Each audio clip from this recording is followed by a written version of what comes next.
할렐루야. 아멘. 우리 옆 사람하고 인사하겠습니다. 한 주간도 주 안에서 승리하셨습니까? 우리 하나님의 모든 사랑이 모든 성도들 가정 위에 함께 하시길 주의 이름으로 축복합니다. 축복합니다. 아멘. 다 같이 따라서 해볼까요? 주님이 주신 성령이 내게 임하도록 사모하자. 내게 임하도록 사모하자. 자, 이제 저만 보시면 될 것 같습니다. 주님이 주신 성령이 내게 임하도록 사모하자. 우리가 구약을 보게 되면 유월절 사건 이후에 광야 길을 지나서 시내산 앞에 이르렀을 때에 하나님이 강림하신 그 사건이 구약에서의 오순절 사건, 그래서 그날을 77절이라고도 이야기한다. 지난 주간에 제가 말씀을 드렸죠.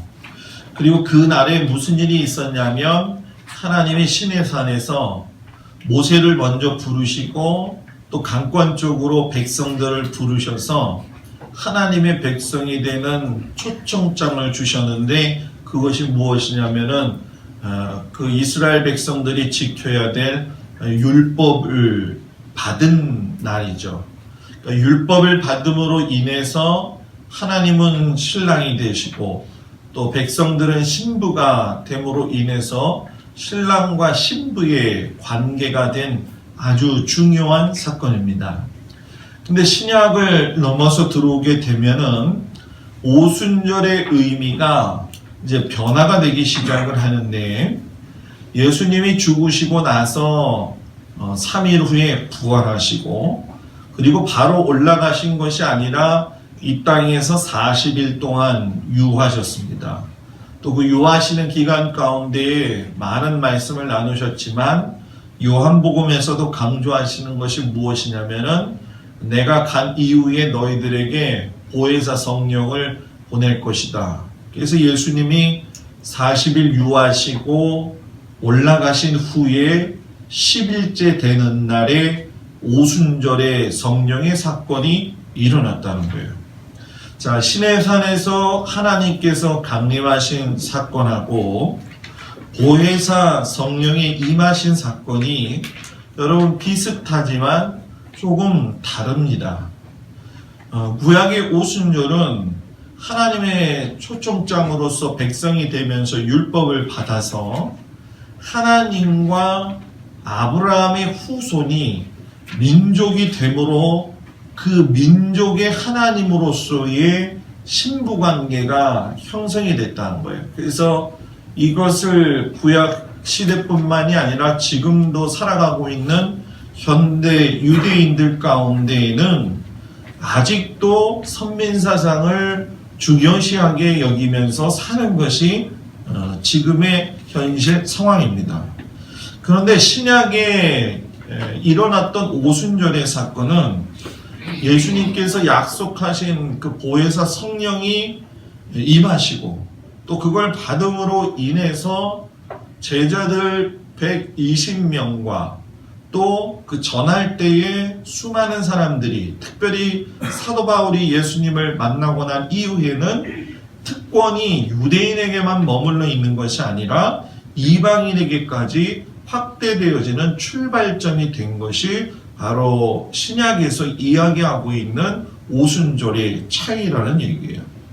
자, 그러면 이 두 가지의 오순절에 임하신 성령의 모습과 하나님의 모습을 우리가 볼 수 있고 비교할 수가 있는데 하나님께서 시내산에 강림하실 때의 그때의 모습을 보게 되면 우레와 천둥과 구름이 빽빽함과 더불어 동시에 우리가 잘 살펴보게 되면 모세가 올라가서 하나님을 만나고 백성들은 먼 발치에서 하나님을 보았다라는 거죠. 그런데 120명의 제자들에게는 보혜사 성령의 불이 임함으로 그것으로 끝나는 것이 아니라 주변에 있는 자들이 급하고 강한 바람 같은 소리가 들리고 그 모양이 내려오는데 불의 혀같이 갈라져서 각 사람 120명에게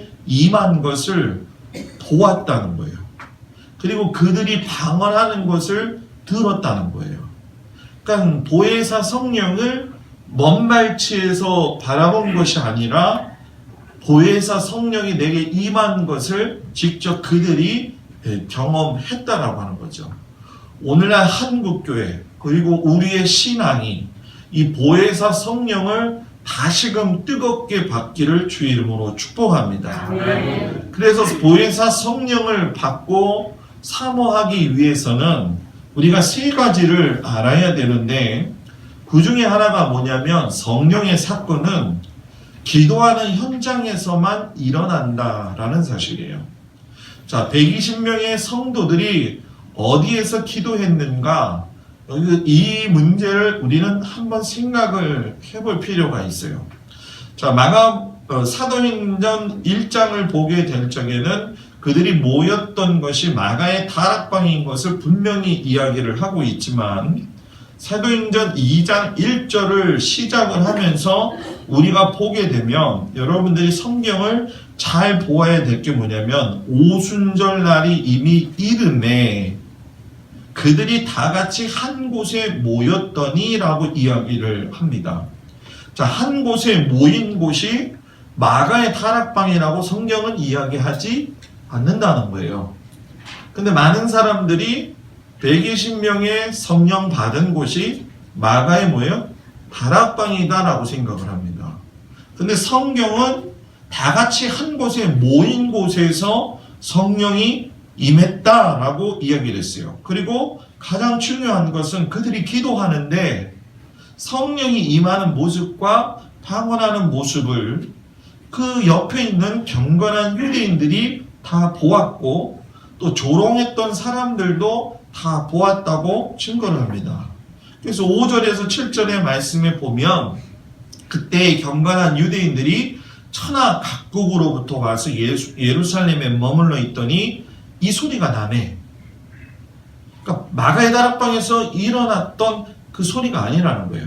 지금 현재에 있는 마가의 다락방 그곳에서는 아무리 크게 기도해도 성전까지 들리지가 않습니다. 그런데 이 소리가 났다라는 거예요. 그러니까 큰 무리가 모여서 각각 자기의 방언으로 제자들이 말하는 것을 듣고 수동하면서 다 놀라고 신기하게 여겼다. 그러면서 뭐라고 그러냐면, 이 사람들이 갈릴리 사람들인데 어찌 이 소리가 들릴 수가 있느냐라고 이야기해요. 그러니까 성경의 문맥과 모든 상황을 봤을 적에는 그들이 성령을 받고 그 사모한 마음은 모여서 기도한 것은 여러분 뭐예요? 다락방이었지만 오순절날이 이미 이르렀을 적에는 다락방에서 나왔다라는 얘기죠. 이따가 이제 후에 덧붙이는 말씀을 드리겠습니다. 보혜사 성령을 받기 위해서 예수님의 말씀을 순종하고 사모했던 자들이 마가의 다락방 그곳에서 움츠리지 아니하고 두려운 그 장소에서 사모했던 그 장소지만 이제는 자기들이 숨지 아니하고 박차고 나왔다라고 하는 사실이 중요하다라는 거예요. 자, 그들이 갑자기 어느 날 초능력이 생겨가지고 그걸 받아서 그런 것이냐? 아니라는 거예요. 여러분, 그들은 예수님이 부활하신 이후에 40일 동안 예수님과 함께 다녔습니다. 예수님이 승천하시는 걸 봤습니다. 자, 여러분, 우리가 성경을 잘 봐야 될 것이 뭐냐면, 예수님과 40일 동안 같이 다녔다는 것이 단순한 사건이 아니라 베드로도 회복을 시켜주셨고 도마도 회복을 시켜주셨고 120명의 제자들 뿐만이 아니라 그동안에 수많은 사람들이 다시금 예수님을 인정할 수 있는 시간을 만드셨다는 거예요. 그리고 감람산에서 예수님이 승천하시는 걸 경건한 사람들과 120명만 본 게 아니라 수천 명의 사람이 봤다는 얘기예요. 이 얘기는. 그러니까 여기에서는 예수님을 직접 죽인 자들도 예수님이 승천하신 것을 뭐예요? 보았다라는 얘기죠. 신의 산에서 강림하신 구약의 오순절을 보게 되면 이스라엘 백성들이 무섭고 두려워서 하나님 앞에 나아가지를 못했습니다. 그런데 이제는 더 이상 무서워할 수가 없는, 무서워할 필요가 없는 분이 하나님이 되어지는 사건이 바로 일어났다는 거예요. 하나님이 더 이상 무섭고 두려운 존재가 아니라 내가 기도하는 그 시간, 내가 거하는 그 어느 시간에도 주님께서 나와 함께 하시는 분이고 하나님이 나와 함께 하시는 분이라는 것을 분명히 여러분들이 깨닫기를 주의 이름으로 축복합니다. 그렇기 때문에 내가 성령이 임한 사람인지 분명히 알 수 있는 이유가 있어요. 그것은 무엇이냐면 보혜사 성령의 증거를 본 증인, 보혜사 성령의 체험을 경험한 사람이라고 한다면 어떤 상황이 되었든 간에 환경이나 마음 자체가 문제가 되어서 마치 창파에 부수어지는 배처럼 부수어지는 성도가 아니라는 겁니다.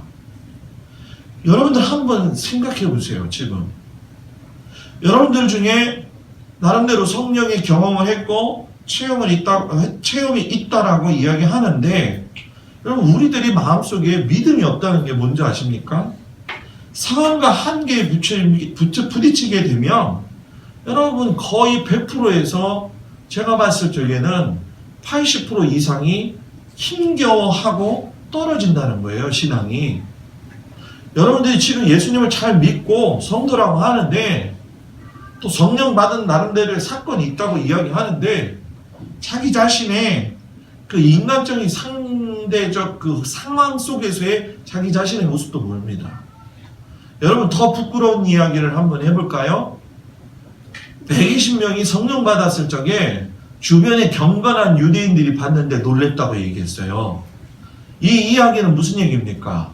120명이 주변에 경건한 유대인보다도 더 경건했다는 얘기예요. 성령 받은 사람은 경건해져야 됩니다.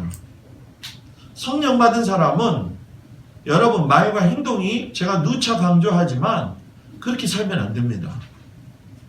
우리는 성령을 받았을 적에 베드로가 회복된 것처럼 도마가 회복되어져서 성육신 되신 예수님을 만남으로 인해 가지고 삶의 변화가 일어난 것처럼 내 삶이 지금 수많은 시간이 흘렀는데도 옛날 이야기만 하고 있는 것이 아니라 하나님의 말씀으로 변화된 삶이 되어야 됩니다. 이거 안 되면 안 됩니다. 이거 돼야 됩니다. 이거 돼야 됩니다. 아멘. 뼈를 깎는 고통이 있더라도 해야 됩니다. 예수님이 말씀하신 대로 약속하신 대로 정확한 시간에 보혜사 성령께서 임하셨어요. 그리고 나서 그 성령의 임재 사건이 그냥 끝난 것이 아니라 성령 받고 난 이후에 베드로가 설교를 했어요. 여러분 우리가 재밌지 않습니까? 13절 끝나자마자 14절 바로 베드로가 설교를 해요. 어디서 설교했어요? 마가의 다락방에서 설교한 게 아니에요. 마가의 다락방에서 설교했으면 그날 설교하고 은혜 받고 변화된 사람이 몇 명이라고 했어요? 120명. 성령 받은 사람은 120명. 설교를 듣고 변화된 사람이 몇 명? 3,000. 3,000명. 3,000명이 마가의 다락방에 들어갈 수 있어요? 없어요? 없다는 얘기예요. 그러니까 전후 문명을 봤을 적에는 베드로가 설교한 시간이 몇 시냐면은 제 3시인데 그것을 우리나라로 이야기하면 오전 9시에 설교를 했다는 거예요. 오전 9시에 설교했고 3,000명이 예수님을 영접했다면은 벌써 이미 그들은 마가의 다락방에 있는 것이 아니라 이미 이전에 나와서 하나님 앞에 기도하고 있었고 그때에 성령께서 임하셨고 그 성령이 바로 임하자마자 베드로가 설교를 했는데 3,000명이 예수님을 영접했다는 거예요. 여러분 이거는 앞으로 일어날 성령의 역사를 보여주는 시작의 사건일 뿐이었다는 거예요. 자, 여러분들은 이상하다 생각할 거예요. 근데 저는 성경을 연구해 보니까 여기서 120명이 밤이 새도록 오순절을 준비했다는 걸 알아요. 왜? 오순절 날이 이미 이름에 여러분 유대 절기력으로 봤을 적에 제가 늘 강조하지만 신약의 절기가 아닌 여러분 뭐예요? 구약부터 유월절이 존재했었고 여호와의 7절기가 있다고 이야기했잖아요. 제가 여러분들한테 성탄절날 성탄절에 숨겨진 비밀이라고 하는 제목을 가지고 설교를 할 겁니다.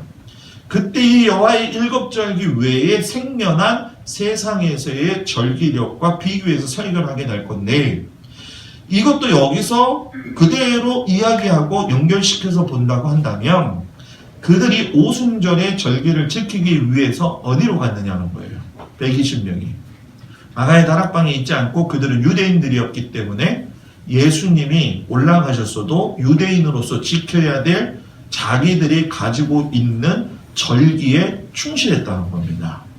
그러니 그들은 여러분 뭡니까? 이미 모여서 그 보혜사 성령을 임재하고 또 충만하게 받았던 것이 바로 하나님을 만나러 갔던 그 자리였다는 거예요. 근데 여러분 이스라엘 절기 속에서 이제 여기서 우리가 깨닫는 것이 뭐냐면 네갈림이라고 하는 3개의 절기가 있습니다. 자, 여호와의 7절기 가운데에서 유월절과 오순절과 초막절, 쉽게 얘기하면 유월절 그리고 오순절은 뭐예요? 칠칠절. 초막절은 뭡니까? 장막절이죠. 이 3가지를 레갈림이라고 이야기를 해요. 이 레갈림은 순례의 절기라는 뜻입니다. 이 순례의 절기 때는 로마를 비롯해가지고 모든 지역에 흩어진 유대인 디아스포라 그리고 유대교에 개종한 자들이 예루살렘으로 모여드는 절기예요. 그렇기 때문에 천하 각국으로부터 온 경건한 유대인들이 유대교의 개종자임을 우리가 알 수가 있고 또 뭐 그레데인, 아라비아인들 뭐 이런 얘기를 들어보니까는 유대교로 개종한 사람들이 있었다라고 하는 얘기입니다. 자, 이 말을 우리들 마음속에 적용시켜 보겠습니다. 믿은 지 오래되었든 믿은 지가 어제가 되었든 혹 다시 교회를 떠났다가 돌아왔든지 하나님은 작은 기도의 불씨가 있는 자를 통해서 보혜사 성령님을 경험하게 하시고 하나님을 알게 하신다는 거예요. 화려한 모습의 기도, 중언부언하는 기도, 습관적인 기도, 마음의 진심으로 영과 진리로 드리지 않는 기도 속에는 하나님이 역사하지 않아요. 자, 이 얘기 다른 말로 하면 교회가 성도들의 심령 상태가 세상적인 관심을 가지고 세상적 관점으로 신앙생활을 하면 그 교회는 성령의 역사가 안 일어나는 거예요. 우리 이거 심각하게 받아들여야 됩니다. 왜 오늘날 모든 교회들이 문제가 많느냐? 왜 문제가 많느냐? 성령님이 떠나셨다는 거예요. 여러분 마치 교회가 세워져 있으면 하나님이 다 거기에 계시는 걸로 알고 있어요. 여러분 그거 아니에요. 교회에 싸움꾼들만 있고 교회에 말꾼들만 있고 교회에 시기꾼들만 있고 교회에 이기자들만 있는데 거기서 성령님이 역사하실 수 있겠어요? 역사하실 수 없어요. 그래서 자기를 쳐야 되는 겁니다. 성령 받았다고 이야기하지 말고 지금 내 모습이 성령 받았는지 뒤돌아보면서 계속적으로 사모하고 계속적으로 경건하게 살려고 노력을 해야 되는 겁니다. 이걸 하지 않으면서 내가 예수 믿는 것처럼 살면은 안 된다는 얘기예요. 그래서 저는 늘 여러분들한테 이야기하지만 법이 중요한 게 아니에요. 여러분 하나님 안에서 은혜가 중요한 거예요. 전 여러분들이 그 깊은 뜻을 알기를 원합니다. 그리고 두 번째 우리가 알아야 될 게 뭐냐면 있어야 할 자리에 있어야 성령을 받는다라는 얘기예요. 모여라. 그들이 이미 이름에 다 같이 한 곳에 모였더니 이게 뭡니까? 모여라. 어디로? 성전으로. 자, 아까 레갈림, 유월절과 오순절과 초막절은 무슨 절기라고 그랬어요? 순례의 절기라고 이야기했어요. 자, 순례의 절기는 모이는 장소가 어디입니까? 성전입니다. 성전이에요. 자, 히브리적 배경으로 살펴보게 되면 120명을 포함해가지고 모든 경건한 유대인들과 각지에 흩어져 있던 유대인들이 어디에 모이기 시작한 거예요? 성전에 모이기 시작한 거예요. 자, 근데 여러분 재미난 사실이 이스라엘 백성들은 상번제와 하번제를 꼭 드립니다. 상번제가 뭐냐면 아침에 드리는 예배예요. 근데 순례가 시작되어서도 상번제는 드립니다. 그러니까 성전에서 상번제를 드렸다는 것은 아침 기도 시간을 위해서 많은 사람들이 뭐예요? 모였다는 거예요. 그때 상번제 시간에 하는 기도가 뭐냐면 희생제사를 드리고 시두르라고 하는 기도책을 낭독하는 시간이었어요. 그러니까 희생제사를 위하여 벌써 9시 이전부터 많은 사람들이 모였겠다는 거죠. 그 수만 명이 모였을 그 당시에 상번제를 드리려고 하면 여러분 차표도 일찍 가야지 끊는 것처럼 하나님 앞에 상번제를 드리려고 하면은 가까이 가려고 하면은 그날 전날 밤부터 가겠습니까? 안 가겠습니까? 여러분들 가잖아요. 어디서 뭐 공짜로 주면 우리 기수고 가잖아요. 그런 것처럼 간단 말이에요. 가가지고 그들이 거기에 모여 있었다는 거예요. 그래서 오순절 날이 이미 이르렀다는 거예요. 그래서 그들이 어디에 있었느냐? 성전 안에 있었다는 거예요. 120명의 제자들과 다른 경건한 자들이 모였는데 여기서 중요한 게 뭐냐면 성령의 불은 제한된 공간을 뛰어 역사하신다는 거예요. 그들이 겁쟁이가 아니라 마가의 다락방에 나와서 오순절 레갈림 순례의 절기에 맞추어서 하나님 앞에 성도로서 쓰기 위해 예수님이 말씀하셨던 보혜사 성령도 기다리고 유대인들로서 자기의 그 신앙심을 지키기 위해서 절기를 지키기 위해서 모였다는 거예요. 어디로? 성전으로. 모였을 적에 그냥 모이냐는 거예요. 여러분 모이는 거는요. 그 사람이 사모하느냐 순종하느냐의 마음에 따라 모이는 거예요. 자, 무슨 얘기입니까? 그냥 모이라고 해서 다 모이는 게 아니에요. 오늘 예배를 위해서 어저께부터 어떻게 준비했느냐. 오늘 예배를 위해서 여러분들한테 제가 늘 강조하는 게 뭡니까? 와서 예배 먼저 준비하세요. 기도 준비하세요. 라고 하는 이유가 뭡니까? 모여야 되는데 성전에 모여서 다른 거 하지 말고 그건 나중에 해요. 먼저 해야 될 게 뭐냐? 하나님 내가 오늘 설교 말씀 듣다가 하나님 만날 수 있게 해주세요. 하나님 내가 오늘 말씀 듣다가 하나님 순종할 수 있고 우리 가정이 주님 안에서 살 수 있는 그 깨달음을 얻고 갖게 해주세요. 근데 여러분 성령의 역사가 일어나려면 완전한 법칙이 있어요. 그게 뭐냐면 제자들이 그랬던 것처럼 하나님이 말씀하셔도 말씀을 이해를 못합니다. 맨 처음에는. 우리 예수를 믿어도 맨 처음에는요. 예수님 말씀 잘 몰라요.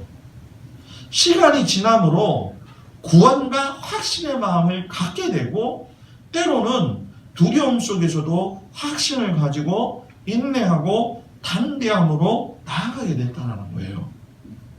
어저께 제가 아침 일찍 일어나서 조용래 집사님을 만나러 갔어요. 남편은 이제 숨이 제대로 쉬고 있는 그 상황이긴 하지만 제가 어디 가서 은혜 받은 게 여러분 뭔지 아십니까? 참 우리가 그거 보면서 본받아야 될 게 뭐냐 하면은 우리 예수 처음 믿는 것처럼 믿어야 됩니다. 저 대장암 수술 진짜 어렵게 해가지고 중환자 환자실 2번이나 들어갔다 온 상황 속에서도 집사님이 머리맡에다가 성경책을 놓고 기도하고 계셔요. 남편을 위해서 기도하기도 하지만 하나님 앞에 그 사정을 안 한다는 거예요. 오늘 우리가 어떤 문제를 가지고 주님 앞에 나왔을 적에 성령이 호련히 하늘로부터 급하고 강한 바람처럼 소리가 있어서 그들의 가운데 내린 것처럼 바라기를 원한다고 한다면 그들이 앉아있는 그 집으로 가야 됩니다. 근데 그 집이 만화의 집이 아니라 여기서 말하는 그들의 집이라고 하는 것, 2절에 보면 나와 있죠. 그들이 앉은 온 집에 뭐예요? 가득했다라고 이야기합니다. 이걸 히브리어로 이야기하면 베트 하미그다시라고 하는 이야기인데, 이 히브리어 베트 하미그다시는 무엇이냐면은 성전이라는 뜻이에요. 유대인들은 성전을 부를 적에 베트 하미그다시, 영어로 부를 적에는 the house라고 이야기해서 집이라고 이야기하고, 또 house of the Lord에서 여호와의 집이라고 이야기하고, 또 holy temple이라고 해서 거룩한 성전이라고 해서 부릅니다. 우리가 성령 받기 위하면 하나님의 전인 주님의 전에 나와야 됩니다. 아멘. 우리가 이스라엘의 백성의 그 하나님의 성전이 아닌 우리가 모여져서 행복한 주원교회로서 이 드려지는 이 예배 장소는 여러분들의 장소고 하나님의 장소고 우리의 장소입니다. 이걸 잊어버리니까 여러분 사건이 일어나는 거예요. 지난주 수요일인가요? 제가 설교 말씀 드릴 적에 수요 예배 드리신 분들은 아시겠지만 이방인의 뜰과 지성소까지는 높이가 다 다르다고 이야기를 했어요. 수요 예배 들으신 분들 기억나시는지 모르겠습니다. 그러면 그들이 이방인의 뜰과 여인의 뜰과 남자의 뜰과 제사장의 뜰이 있을 때 어디 있었겠느냐? 바로 여인의 뜰에 있었다는 거예요. 왜? 120명 가운데에는 여자도 있었으니까.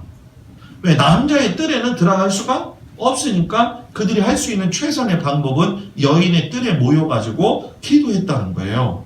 어디에? 하나님의 집에서. 하나님의 백성들, 곧 세상보다 하나님을 더욱 사랑하는 성도들이 하나님의 집에 있어야 되는 거예요. 하나님의 집에 위선과 교만한 자들이 있으면 됩니까? 그럼 교회가 변화되겠습니까? 변화되지 않습니다. 교회에 장사꾼들이 있고 말꾼이 있고 스스로 경건하다고 생각하고 착각하는 자들이 있으면 그 교회에 성령님이 임하겠습니까? 예수님이 성전에 올라가셔가지고 처음 상을 뒤집어 엎으신 이유가 바로 이 이유 때문에 그런 거예요. 순례자의 절기에 참석한 모든 사람들의 귀에 보혜사 성령을 받은 제자들의 하나님이 주신 처음의 언어가 들렸어요. 그게 바로 방언입니다. 제자의 삶을 통해서 방언의 역사가 일어났다는 건 뭐냐면 하나님이 구약 사건 동안에서 묶어놓았던 것을 다시 풀으시는 복음의 확장의 역사가 이루어졌다는 거예요. 더 이상 이제 구약의 유대인만 하나님을 믿는 게 아니라 이방인들도 하나님을 믿고 이방인들도 예수를 그리스도를 영접하라고 주셨다는 거예요. 그렇기 때문에 자신의 삶에 하나님의 역사가 일어나는 사건이 있다고 한다면 그 사람 믿음의 사람입니다.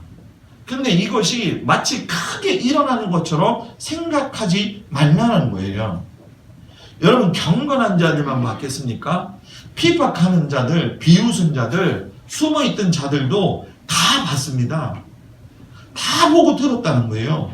그러니까 보혜사 성령의 사건은 보고 듣고 경험한 다음에 하나님의 살아계심을 여러분들이 다 보여주는 거예요. 누구한테? 비웃었던 사람들한테도 보여주는 것이고 때로는 여러분 뭡니까? 핍박했던 사람들한테도 보여주는 것이고 숨어있던 자들에게도 보여주는 거예요. 여러분들 스스로에게 물어보세요. 지금 내가 성령 받은 사람으로서 온 천하에 보여주는 사건을 감당하고 있느냐? 내년에 우리 교회가 해야 될 게 그거예요. 예수의 성품을 닮아야 성령이 임재하신 게 나오는 겁니다. 성령이 임재했는데도 불구하고 하나님의 성품, 예수님의 성품이 없으니까 교회를 봐도 그냥 우습게 보는 거예요. 목사를 쉽게 생각하는 거예요. 장로의 직분, 권사의 직분을 심각하게 생각하지 않는다는 거예요. 부담되죠? 저는 제가 목사인 게 부담이 돼요. 부담감이 있어야지 신앙생활 할 수 있는 거예요. 왜? 부담감이 없으면 그때부터는 교만해지기 때문에. 여러분, 나는 왜 주저하고 있는가 생각해봐요. 옛날만 생각하고 있지 않는가? 내 신앙이 과거를 회상하는 신앙이 아닌가? 모두 다 여러분들한테 물어보면 다 그런 얘기해요. 내가 예전에 좋았다고. 성령 사건이 나에게 추억입니까? 성령 사건이 옛적 일입니까? 성령 사건은 현재의 일입니다. 성령의 임재 사건은 지금 일어나는 사건이에요.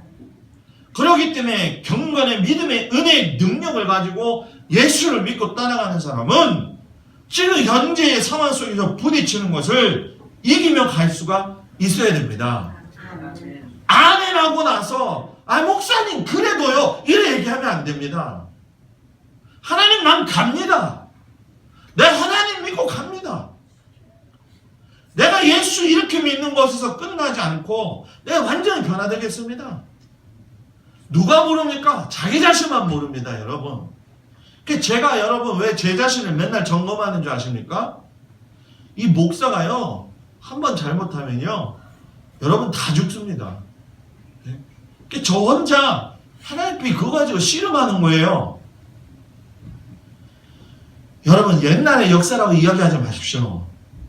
하나님의 집에 모여가지고 우리 잠깐 예배 드리고 일주일 동안 흩어져서 그냥 살다가 와가지고 또 예배 드리지 마십시오.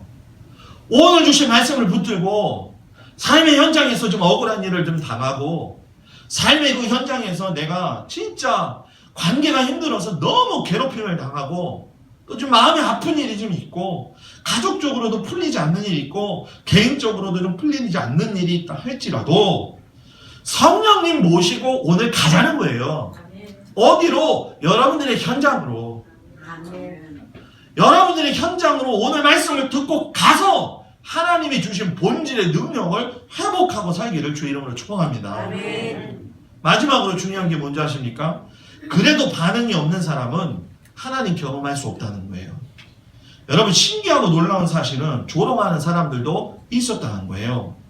여러분 우리가 12절 13절에 보면은 다 놀래서 당황했고 어떤 이들은 조롱하면서 이르되 그들이 새 술에 취하였다라고 이야기해요. 성령의 사건을 눈앞에 보면서도 제자들을 갖다가 조롱을 했다는 거예요. 새 술에 취하여서 조롱했다. 술 취한 사람 눈에는 모든 사람이 술 취한 거는 보이는 거예요. 여러분 술 많이 취한 사람 얘기 들어보십시오. 얼굴 시퍼렇게 먹는 사람 보십시오. 술 먹고 가는데 이 바닥에 올라와서 나를 쳤다고 얘기를 해요. 가고 있는데 전봇대가 나한테 와서 인사를 하다고 얘기를 해요. 이 술에 취하니까 모든 게 다 술 취한 걸로 보이는 거예요. 성령 받은 사람 눈에는 성령 받은 사람만 보이는 겁니다. 은혜 받은 사람 눈에는 은혜 받은 사람만 보이는 거예요. 여러분 미안한 얘기 해볼까요? 얼굴이 좀 다른 사람이 돼야 돼요. 자, 이거 쉽게 얘기하면요, 성령 은혜 받고 믿음 생활 잘하는 사람은요 얼굴이 참 이쁘고 온화합니다. 주름살이 이렇게 있어도 참 이쁩니다. 우리 박종 권사님, 우리 권정성 권사님, 박순정 권사님 미백 효과가 뛰어나잖아요. 여러분 그거 알아요? 마음에서 나오는 게 그것을 다스리면요 흉측해지는 겁니다. 얼굴이 성질대로 얼굴이 되는 거예요. 네? 성질대로 얼굴이 형성이 된다는 거예요. 여러분 오늘 집에 가서 거울을 한번 잘 보십시오. 여기 심술보가, 저는 원래 이건 붙어있는 볼이니까 네? 심술보가 붙어있는지 안 있는지. 율법의 바탕에서 벗어나지 못하면 진실이 왜곡됩니다. 그러면 그때는 신앙적인 것이 세워지는 게 아니라 신앙이 잘못되어져 가지고 신념이 되고 사상과 철학이 되는 거예요. 그래서 80년대 중반에 우리나라의 민중신학이 생긴 이유 중에, 해방신학 생긴 이유 중에 가톨릭의 영향을 받은 것도 있지만 그들이 여러분 뭡니까? 으쌰으쌰 해가지고 바꿔야 된다. 예수님이 가난한 자들을 위해서 왔기 때문에. 그럼 부자들은 다 어떡합니까? 부자들도 예수 믿고 보내야 되죠. 그 대신 여기서 누린 거 다 누린 겁니다. 성령의 역사를 이해 못하면서 삐딱하게 보지 말아야 된다는 거예요. 베드로의 설교로 3,000명이 그리스도인이 되었다고 한다면 성령을 받은 그 능력의 사람이 설교하면 성령의 전염력이 이렇게 늘어났다고 한다면 내가 성령 받고 믿음의 삶을 살고 한다면 여러분들이 삶에 사는 그 모습을 보고선 다른 사람들이 그 앞에 무릎을 꿇고 주님 앞에 나옵니다. 그러나 성령의 역사 못지않게 죄의 전염력도 뭐예요? 강하다는 거예요. 죄에 전염된 자들은요 절대 성령의 역사를 그거를 갖다가 인정하지를 않아요, 여러분. 랍비 요하난이라고 하는 사람이 이 오순절날 이런 이 이야기를 보면서 이때 하나님께서, 그러니까 신약시대 때 오순절 성령 사건이 일어났을 때 랍비 요하난이 쓴 글 중에 보면 이때 하나님께서 70가지 언어로 말씀하셨다라고 이야기를 해요. 방언의 가지수가 몇 개였다고요? 70가지 언어로 일어났다는 거예요. 예? 여러분 잘 생각해 보세요. 하나님의 음성이 불타는 뜨거운 성령의 마음이 불타니까 막 얼굴이 불타라는 게 아니에요. 막 성령 충만, 성령 능력, 성령 체험 이거 한다고 성령 받는 거 아닙니다, 여러분. 조용해도 성령을 받게 되면 여러분 뭡니까? 우리 삶에서 불타는 마음이 일어나요. 열정이 일어나요. 아멘. 여러분 우리가 가짜 목사가 되면 안 되지 않습니까? 가짜 성도가 되면 안 돼야 되지 않겠습니까? 가짜 교단이 되지 말아야 되지 않겠습니까? 말씀 무시하면 안 됩니다. 이거는 뭐 당회 때 제가 말씀드리려고 했지만은 아직 장로님들한테도 말씀 못 드렸어요. 어제 만나 뵙지 못해가지고 다들 두 분이 계셔야 되니까. 내년에는 우리가 이스라엘 선교를 안 합니다, 여러분. 남아프리카랑. 이스라엘 선교가 왜 안 하게 되는 줄 아십니까? 저 깜짝 놀랐습니다. 사모님 위암 걸렸어요. 위암 수술해가지고 1년 기다려야 됩니다. 근데 이스라엘에 들어갔는데 목사님한테 연락이 왔대요. 같은 교단이라고 그랬나요? 같은 교단이 아닌데 같은 큰 교회인데 이스라엘을 집중적으로 선교하기 위해서 이스라엘에서 사셨던 목사님을 교파 초월해서 모셨는데 거기에 뽑히신 거예요. 그래서 그 교회에서 집을 완전히 사가지고 애들 침대까지 다 마련해가지고 들어와서 살 수 있게 만드신 거예요. 그래서 목사님이 그렇게 해서 들어가서 이스라엘에 대한 것만 가르치고 이스라엘 성지순례를 할 수 있는 것까지도 인도하는 그런 목사님이 되셨다는 거예요. 제가 왜 이 이야기를 하는 줄 아십니까, 여러분? 제가 깜짝 놀란 게 있습니다. 저는요, 제가 이거 분명히 느끼지만 하나님 앞에서 진실된 마음 가지고 살면 하나님 사용하신다. 아멘. 하나님 분명히 그렇게 산 사람을 가만히 놔두시지 않는다. 비록 아내는 위암 걸려서 진짜 수술하고 진짜 형편없이 몸이 망가진 상태였지만 하나님이 한국에 들어오면 목회지도 못 구하고 진짜 어떻게 할 수 없는 그 상황 속에서 그걸 다 예배하시더라는 거예요. 전 여러분들이 그걸 경험했으면 좋겠다는 겁니다. 크게 헛된 부르짖음만 가지고 살지 말자는 거예요. 신사도 운동 요즘 얼마나 많습니까? 신사도 운동에 대해서는 제가 언제 한번 이야기하겠지만 저도 그거를 제가 직접 경험을 하면서 이것이 뭐가 잘못되는지도 얘기를 제가 점검을 해요. 기름 부음 받았죠? 내가 예수 믿죠? 여러분 미안한 얘기하지만 자기의 유익을 구하지 말자는 거예요. 너무 이기적인 사람 되면 안 됩니다. 120명이 은혜 받고 한 사람이 설교했을 적에 3,000명이 변화됐다면 그들의 삶에 이기적인 삶이 있었겠냐는 거예요. 내꺼 하지 말자는 거예요. 내꺼 하지 말고 주님을 위해서 일해야 된다는 거예요. 여러분 돈이 한계가 됩니까? 돈에 여러분 여러분 약해지지 마십시오. 여러분 사탄이 가장 제일 사용하는 것이 세 가지가 있습니다. 그게 뭔지 아십니까? 돈과 권력과 하나는 성이에요. 여러분, 우리는 이제 더 이상 하나님의 오순절을 주신 이 사건을 마음속에서 갖고만 있지 말고 옛날의 추억이라고도 생각하지 말고 지금 내게 임하도록 기도하십시오. 그 직분을 감당하십시오. 그럼 하나님 분명히 그 가정과 그 사람의 생을 책임져 주십니다. 이걸 못 경험을 하니까 자꾸 인간적인 생각을 가지고 신앙생활을 한다는 거예요.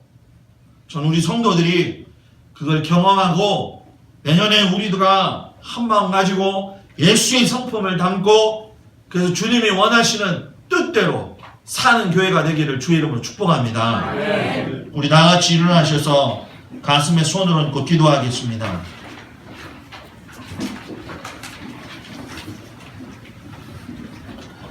가슴에 손을 얹고 기도할 적에 하나님, 이 시간 우리의 마음속에 주님 찾아오심으로 말미암아 하나님 성령을 사모